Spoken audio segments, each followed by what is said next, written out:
Hey everybody, welcome to 501. My name is Bill Selleck, he, him. I'm your instructor for the next 8 weeks. A tiny bit about me and then we'll jump right into the course. I'm going to give you a nice overview of what this course looks like. And then after this, you're going to head to the week 1 page and watch the week 1 video where I explain week 1. So, a few of the greatest hits. This course is EDUT 501, Google Tools in Action. I have notes like right here and I'm using my phone down here. So when I look here, I'm looking at the page you're going to be looking at later. I have been here at Concordia University Irvine for now, I think 11 years, and have taught, I think, all the things. This one continues to be my favorite, and this course is already different from the last time I taught it maybe 3 months ago, because tools change very quickly, particularly in this one. So you're going to get the latest and greatest with this. There's actually one tool I had never heard of until I was preparing for the course and setting it up for you in week 7. We'll talk about that very briefly in this video, and then a little bit later. It's going to be good. This is one of those where it's less of like, read this 400-page book and this 20-page paper, and then it's like, no, this is a tool that is amazing and you can implement today in your classroom. It's super useful. It's Google-centric. I'll sometimes share like slightly broader tools you might use. For example, when we're talking about implementation using generative AI tools, we talk about Google Gemini. We're also going to talk about other things like Anthropic's Claude and OpenAI's ChatGPT. So I've been here at Concordia for, I think, 11 years. I'm Director of Technology at Hillbrook School. Here are our school's core values: be kind, be curious, take risks, be your best. This is my 12th year at Hillbrook as Director of Technology. Before I was here, I was teaching kindergarten, 2nd grade, and 4th and 5th grade music. I have 3 kids that go to Hillbrook in grades 5, 7, and 8. My 5th grader is on the couch in my office now staring at me like, you mentioned me? Yes, I did. And now he's back doing his Mandarin homework. So there is no textbook for the course, but that means there'll be a bit more, typically videos. So if you enjoy videos, great. If not, then finding like a website that will transcribe it, like notegpt.io. That was a mouthful to say, it does not roll off the tongue. We'll transcribe for you and summarize videos if you need it, if that helps how you learn. Otherwise, it's not going to be read this chapter this week. Be sure and look at the rubric. Be sure, when we have them, be sure and look at the entire syllabus as we get started.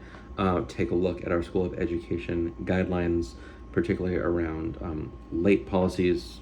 All of that stuff is important. I'm not going to go over that now, but just highlighting what is important for you. Very quickly with week 1, we're just getting started with Google Tools.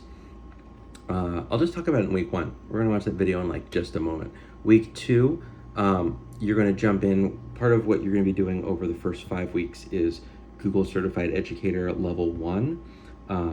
And so 5 weeks leading up to that, week 1 is the first 3 modules. The second week is, you guessed it, the second 3 modules of the Google Certified Educator. They call it now Google Workspace for Education Fundamentals.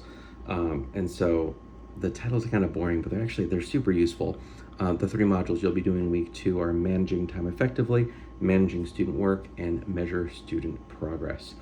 There's a handful of different videos for you, continuing the work from week 1 around HyperDocs, looking at Google Sites, looking at different Google tools. Week 2 is your first big assignment, called Google in Sync, where you're going to be designing a short, engaging lesson using at least 4 Google tools. When we get to week 2, I'll give you some more details about that assignment. Again, I'm just trying to give you like a really high-level overview so you know kind of the arc of the course, if you will. And you will, because you're watching a video. Although I guess you could skip me, so maybe you won't. Week number 3, we dig into TPACK and SAMR. TPACK, again, I'll explain this more. It's around teaching, pedagogy, and content knowledge. Technology, not teaching. And then SAMR is how we integrate technology with substitution, augmentation, modification, and redefinition. I have some great analogies to share with you in week 3. You're going to continue on with 3 modules from the Google for Education team, prepping you for the Google Certified Educator Level 1. All the while, you are doing weekly discussion boards. So the way that typically works is 1 initial post due Thursday night, has a citation in it. That's going to help you when you eventually get to your capstone coursework. You've got like annotations locked in by then. Feels a little bit forced, particularly in this course. Do that as part of the rubric, as part of how you get 10 out of 10 points on your discussion board weekly. And then by Sunday before midnight, you're going to respond thoughtfully to 2 of your classmates. The idea is this is the kind of conversation we might have if we were to have a synchronous class. You're doing it in a discussion board. Week number 4, you're reflecting on how AI might support or complicate things like creativity, critical thinking, and digital fluency. This is when we dive deep into Google Gemini and that generative AI technology.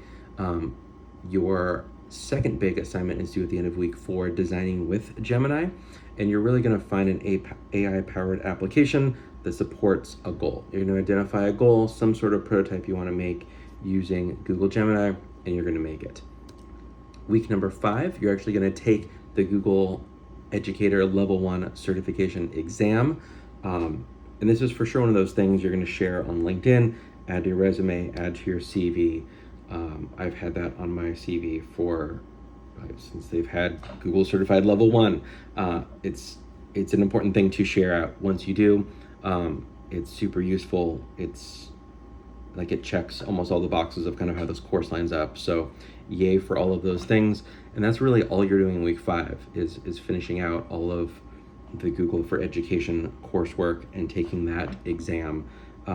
If you use Google tools all day, every day, and you're like the go-to tech person at your school, this test might be about 45 minutes. If all of this is super new for you, I need to double check. It's been a while since I've looked, but I think it's like a 2 or 3 hour window to take the test. I've heard people, sometimes it takes a couple hours.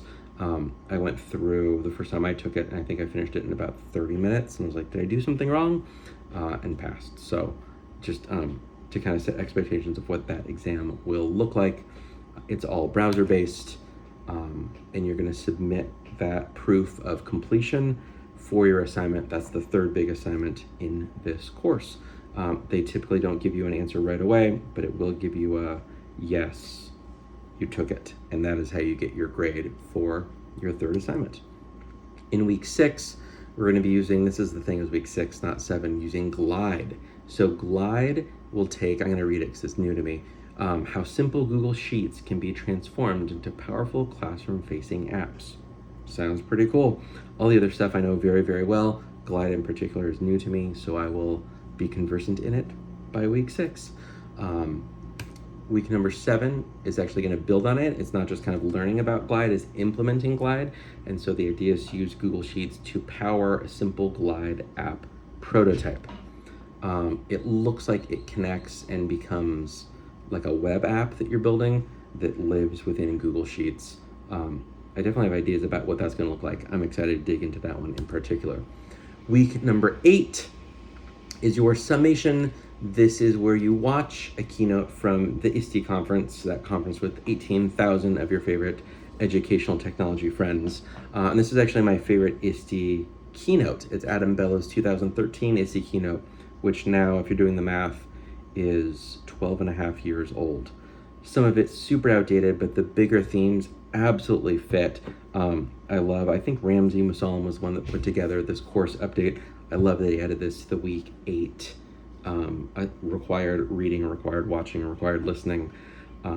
It's such a great keynote. So much of it really holds up. And if you watch closely, there's a couple photos of me in this, and actually a song I wrote with my students featured at exactly the 1 hour mark in the video. The first bit is like the beginning of the keynote, so you can skip ahead right to, it's like the welcome. We've been here, I think, in San Antonio for 4 days and blah, blah, blah for 10 minutes or 20 minutes. And then you skip to Adam's keynote like 20 minutes in. But on the video at precisely 1 hour, I was featured. It was amazing. It was so cool. So you're going to like that. You're going to love that talk. Adam is such an amazing human, and it's a great talk. And what that assignment is going to be, your summative assignment for this course, your fourth and final assignment, is to create a slide-based keynote. It is called What's Now and What's Next? A critical look at Google tools in education. So you're basically going to develop full-on Google slides as though you're giving a 30-minute keynote, perhaps a 30-minute workshop. You're going to record like a 2-minute pitch. That's kind of a movie trailer of like, what's up, ISTE? Although it's basically for me, but you could use it for ISTE. I'm going to be your next keynote. Here's my idea for the presentation. This is why it's amazing. And that's what the video is going to be. And that brings us to the end of the course. So with that, you've already found the part that says start here. Right below me is the syllabus. The only thing you do need textbook-wise is the APA 7th edition, but there's not a textbook you're buying for this. So you should already have that. If not, you're going to be using that in every course you ever take in this master's program. So APA 7th edition, read through that syllabus, make sure you're looking at the School of Ed policies, and then head over to week 1 and we'll talk about week 1.